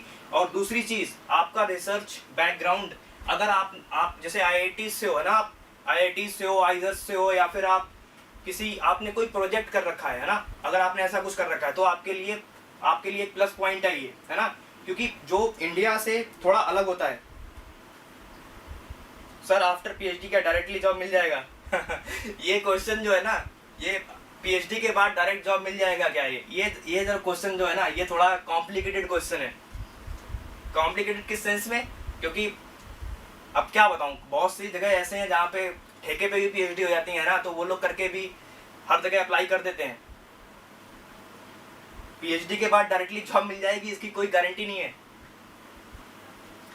देखो अगर आप इंडिया में रिसर्च करते हो, ठीक है, आईआईटी से कर लो या किसी और कॉलेज से, तो आप पोस्ट डॉक करोगे ना, क्योंकि आईआईटीज में भी ये जो असिस्टेंट प्रोफेसर जो रिक्रूट करते हैं लोग वो भी बोलते हैं कि आपके पास मिनिमम 2 इयर्स का फॉरेन से पोस्ट डॉक का या फिर पीएचडी का ही आपके पास एक्सपीरियंस होना चाहिए आईआईटीज में अप्लाई करने के लिए, है ना। अब तो कुछ अच्छी एनआईटीज भी बोलती हैं कि आप हमारे कॉलेज में तभी as a professor, assistant professor तभी अप्लाई कर सकते हो जब आपके पास इंडिया से बाहर का एक्सपीरियंस हो।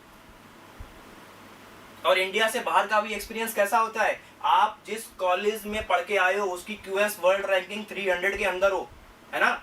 ये नहीं कि आप किसी भी प्राइवेट कॉलेज, जैसे इंडिया में नहीं होते प्राइवेट कॉलेज यहाँ पे, तो बहुत से लोग आपने देखा होगा फॉरेन पढ़ने जाते हैं, है ना, उनकी क्यूएस वर्ल्ड रैंकिंग 300 के अंदर है, तभी वो इंडिया में आप देखो, आप पीएचडी करके आ गए, आप मास्टर्स करके आ गए, यूएस में मास्टर्स, यूके में मास्टर्स 1 ईयर की हो जाती है ना, 1 ईयर की। तो 1 ईयर की मास्टर्स इंडिया में, जैसे आप तो चलो आपने सोचो कनाडा से आपने कर लिया 1 ईयर का मास्टर्स, ओके। अब आप वापस इंडिया में आए, तो वापस इंडिया में आए तो उसकी ऑथेंटिसिटी क्या है ना, उसके लिए आपको वो अपनी डिग्री का ऑथेंटिक करवाना होगा कि हाँ जो मैंने मास्टर्स की है ये, उसके लिए यहाँ पे एक अलग से एक डिपार्टमेंट है, वो उस डिग्री को ऑथेंटिकेट करता है कि हाँ ठीक है, मैं मानता हूँ कि आपने जो मास्टर्स की है वो एकदम ठीक तरीके से की है, वो इंडिया की मास्टर्स के कंपेरेबल ही है, वो वैलिड रहेगी यहाँ पे। अगर सपोज करो आपका कॉलेज कोई ऐसा ही प्राइवेट कॉलेज था, अगर आपका कोई ऐसा ही प्राइवेट कॉलेज था फॉरेन में और उसकी क्यूएस वर्ल्ड रैंकिंग ऑफकोर्स 300 के पार ही होगी, कुछ अंदर तो नहीं होनी, और मान लो आप मास्टर्स करके आ गए, आपको वो यहाँ पे उन्होंने बोला कि आपकी डिग्री जो है ना मैं वैलिड ही नहीं मानता, है ना, क्योंकि हमारे यहाँ बच्चे 2-2 साल यहाँ पे जो घिस रहे हैं वो क्या पागल है क्या, है ना, ऐसा करके उन्होंने कुछ बोल दिया तो आपका सारा टाइम जो है वो वेस्ट हो जाएगा।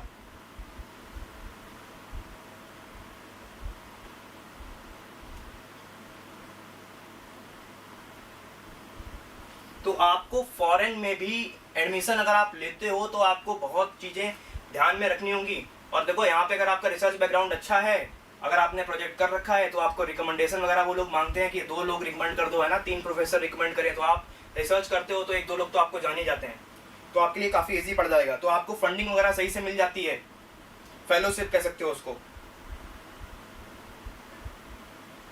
नहीं, सेंट्रल यूनिवर्सिटीज की वैल्यू क्यों नहीं है, देखो ना जेएनयू वगैरह की वैल्यू है, जेएनयू डीयू क्यों नहीं है आपकी, बीएचयू हो गया, वैल्यूज है, काफी वैल्यू है, ऐसी बात नहीं है।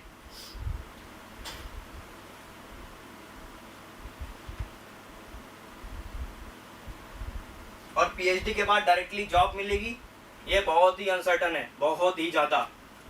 पोस्ट डॉक इंडिया में जो करते हैं उनको मिलते हैं पैसे 50 to 60,000, है ना। आप ये समझ लो आप 5 साल 6 साल काम करने के बाद भी, है ना, 8 घंटे 10 घंटे आप काम करोगे 5-6 साल तक लगातार, और उसके बाद भी आपको 50 to 60,000 की पोस्ट डॉक ऑफर होगी आपको इंडिया में। आईआईटीज में तो यही होता है।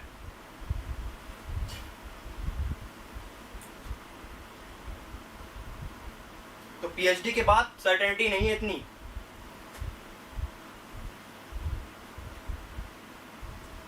और अगर आपकी पीएचडी कुछ ऐसे फील्ड में है ना, जहाँ पे इंडस्ट्री से आपका कुछ कनेक्शन है, इंडस्ट्री वगैरह से, तो आप कह सकते हो कि आपके पास अपॉर्चुनिटी ज़्यादा है, ओके।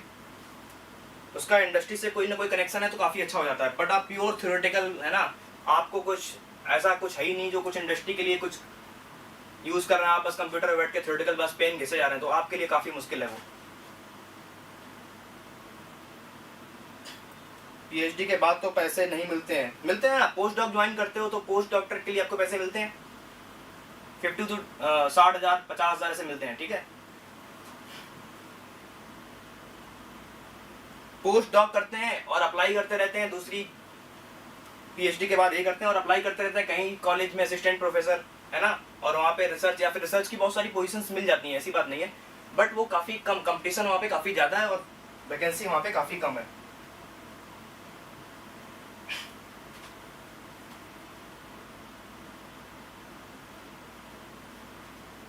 तो क्वेश्चन करते हैं। हाँ, ये रिसर्च वाली जो लाइफ है ना, यहाँ पे देखो अभी आप थोड़ा डिमोटिवेट मैं भी फील कर रहा हूँ कि आप रिसर्च करोगे तो पैसा ही नहीं है ना। तो देखो 2 चीज़ें होती हैं जिंदगी में, एक होता है पैसा, एक होती है फ्रीडम, है ना। पैसा और फ्रीडम, आप पैसा देके फ्रीडम नहीं खरीद सकते, है ना। बहुत सी कंपनियां आपको पैसा तो देंगी बट आपको फ्रीडम नहीं देंगी। बट हमारी जो फील्ड है, जो पीएचडी की फील्ड है ना, जहाँ पे आप रिसर्च करते हो, वहाँ पे आपके पास फ्रीडम है, पैसा नहीं है, पैसा ज़्यादा नहीं है, जाहिर सी बात है कॉर्पोरेट जितना पैसा नहीं है, बट फ्रीडम उनसे बहुत ज़्यादा है हमारे पास, हम आज़ादी से कर सकते हैं कुछ भी।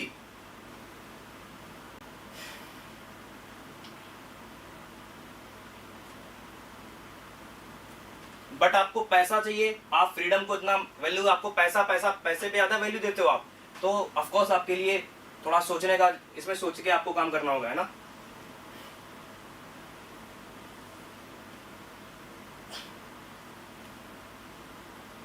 अगर आप रिसर्चर्स को मिलोगे ना आईआईटीज में, तो आपको देख के समझ जाओगे कि वो पैसे को कितना करके वैल्यू देते हैं। वो आपको देख के पता लग जाएगा, वो पैसे को ज़्यादा वैल्यू नहीं देते हैं।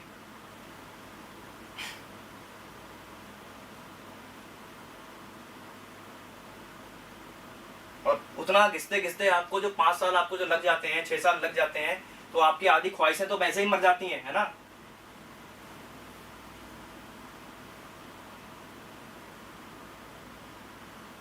सर बस हर साल, हाँ बिल्कुल।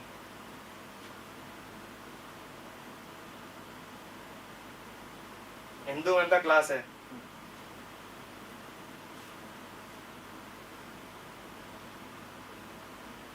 हाँ बहुत सी अपॉर्चुनिटी हैं, यही असिस्टेंट प्रोफेसर की बहुत सारी आपके पास अपॉर्चुनिटी आती रहेंगी।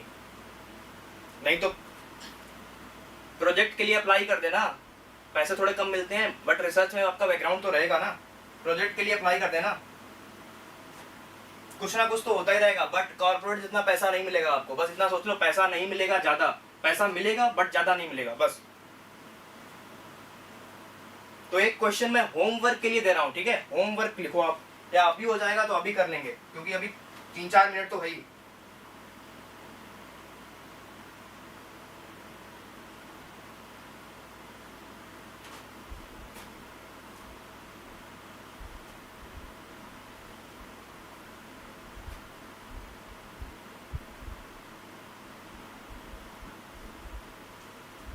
पैकेज आपको बता नहीं सकता मैं, ठीक है, क्योंकि नॉन डिस्क्लोजर एग्रीमेंट साइन किया है मैंने।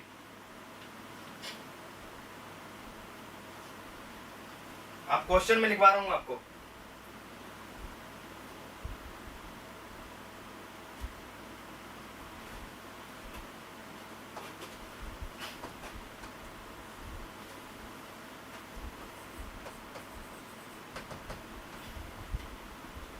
अरे नॉन डिस्क्लोजर एग्रीमेंट, आप कुछ डिस्क्लोज नहीं कर सकते, ठीक है। If I tell you I have to kill you, वो वाला जेम्स बॉन्ड वाला सीन याद है ना आपको, वही।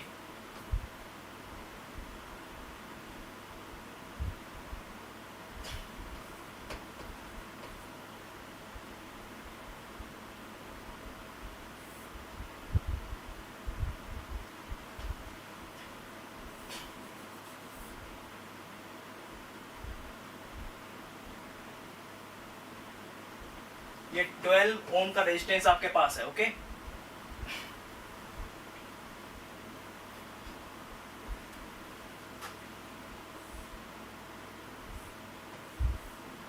और ये आपके पास एक जेनर डायोड है।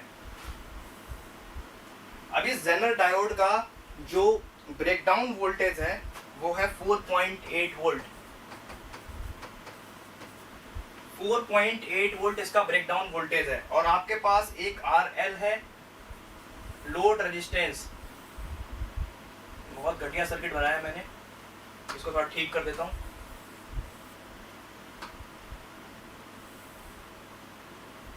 ओके, ये रहा आपका RL, और यहाँ पे कुछ IZ जो कि हमेशा हम लोग लिखते हैं IZ, और ये रहा आपका IL, और ये रहा आपका IS।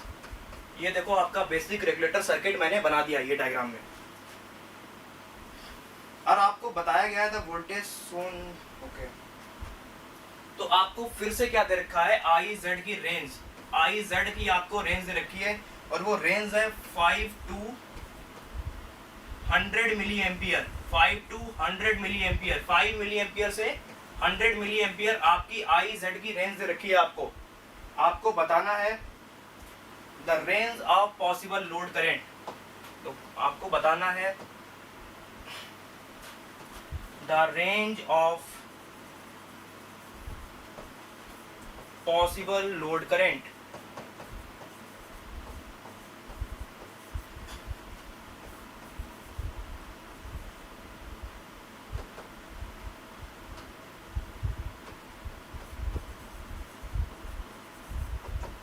आपको जनरल करंट की रेंज दे रखी है, आपको लोड करंट की रेंज बतानी है। देखो यहाँ से क्या पता लगा आपको कि आपका IS फिक्स है ना, IS फिक्स आपको पता है। आप जरा बताओ क्या इक्वेशन लगाओगे आप मुझे इक्वेशन बता दो और उसके बाद इसको घर से करना, ठीक है। देखो यहाँ पे आपका IZ वेरी कर रहा है, सिंपली आपको दिख रहा है, तो क्या इक्वेशन लगाओगे आप, देखो लिखता हूं मैं। आपका आई एस क्या है, फिक्स है, दिख गया वो आपको। आपका आई जेड मिनिमम अगर होगा तो आपका आई एल मैक्सिमम आपका होगा। अगेन आपका आई एस फिक्स और आपका आई जेड मैक्सिमम जो होगा आपका वो होगा आई एल मिनिमम। देखो ये दो इक्वेशंस मैं यहाँ पे यूज करूंगा, आई जेड मैक्सिमम और आई जेड मिनिमम, इनकी वैल्यू आपको क्वेश्चन में दे रखी है ना। और आई एस फिक्स आपके पास क्या है वो देखते हैं। देखो आई एस फिक्स आप कैसे निकालोगे, देखो यहाँ पे आपका जेनर डायोड जैसे ही ब्रेकडाउन रीजन में वर्क करेगा, आप इसको हटा के इसको बैटरी बना दोगे 4.8 वोल्ट की। ये लो मैंने इसको हटाया और 4.8 वोल्ट की मैंने इसको बैटरी बना दिया। जैसे ही मैंने इसको बैटरी बनाया, यहाँ पे वोल्टेज आपको ग्राउंड के रिस्पेक्ट में, ग्राउंड होता ना हमेशा, यहाँ पे आपको 4.8 वोल्ट दिखेगा। तो 6.3 माइनस 4.8, देखो आपका आई एस क्या होगा, आई एस आपका होगा 6.3 माइनस 4.8 डिवाइडेड बाई 12। देखो क्या ही आएगा आपके पास,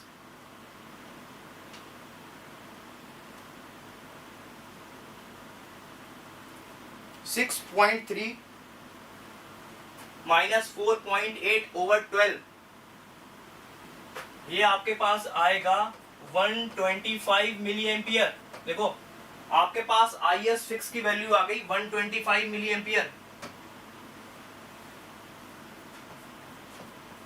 आई एस फिक्स आपके पास है 125 मिली एम्पियर और आई जेड मिनिमम और आई जेड मैक्सिमम की वैल्यू आपको मैंने दे रखी है। आई जेड मिनिमम कितना है 5 मिली एम्पियर, पीछे क्वेश्चन में दी थी, और आई जेड मैक्सिमम आपको दे रखी थी 100 milli ampere.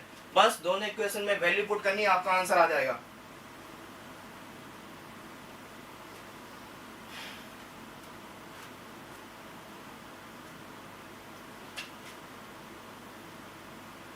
I Z minimum 5, तो 5 जब आई जेड मिनिमम की वैल्यू पुट करोगे 5 मिली एम्पियर, तो आपका आई एल मैक्सिमम कितना आएगा 120 मिली एम्पियर, है ना। 5 सब्ट्रैक्ट कर दोगे 125 में से, और एक बार आई जेड मैक्सिमम का कितना है 100, तो 125 में से 100 आप जब क्या करोगे, 100 आप जब माइनस करोगे तो बचेगा 25।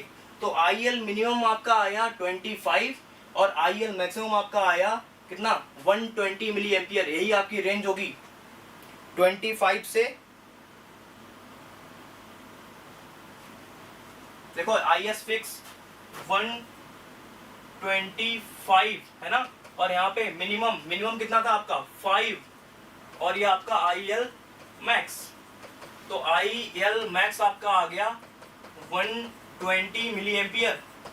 और सिमिलरली यहाँ पे 125 ये आपका आ गया 100,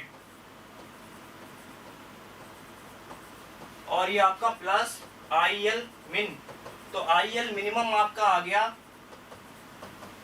25 मिली एम्पियर। तो आपकी रेंज आ गई आई एल की, आपकी आई एल की जो रेंज आएगी आई एल वो ग्रेटर देन होगा 25 मिली एम्पियर से लेके 120 मिली एम्पियर। यही आपको रेंज पूछी गई थी, यही आपका आंसर है। देखो आपका यही आंसर है। तो आज के लिए इतना ही रखते हैं, मेरा नेक्स्ट क्लास का टाइम हो गया है।